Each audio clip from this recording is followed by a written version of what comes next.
Parents தயவு செஞ்சு இந்த மாதிரி வீடியோஸ் பார்த்து குழந்தையோட கால் வளைஞ்சிருக்குன்னு வச்சு அதை சரி பண்ணுறேன்னு எதுவும் பண்ணாதீங்க.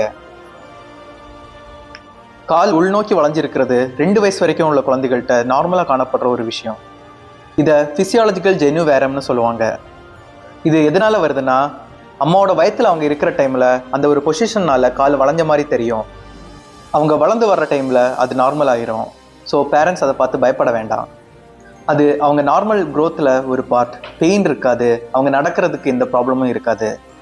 இது மேக்ஸிமம் 2 இயர்ஸில் சரியாகிரும். ஆனால் சில டைம் வைட்டமின் டி குறைபாடாலையும் கால் வளைய வாய்ப்பு இருக்குது. இந்த மாதிரி சுச்சுவேஷனில் எப்போ டாக்டர்கிட்ட காமிக்கணும்னு சொல்கிறேன். 2 வயசுக்கு மேலேயும் கால் உள்நோக்கி வளைஞ்ச மாதிரி இருந்தாலோ, நடக்கிற டைமில் அடிக்கடி கீழே விழுறாங்க, ஒரு சைடு ரொம்ப வளைஞ்சிருக்க மாதிரி தெரிஞ்சாலோ, பெயின் இருக்குது, இந்த மாதிரி சுச்சுவேஷனில் உடனே டாக்டர்கிட்ட காமிக்கணும். இந்த video maximum save and share பண்ணுங்கள். பீடியாட்ரிக் அவேர்னஸ் கண்டென்ட்டுக்கு என்னை ஃபாலோ பண்ணி வச்சுக்கோங்க. தேங்க்யூ.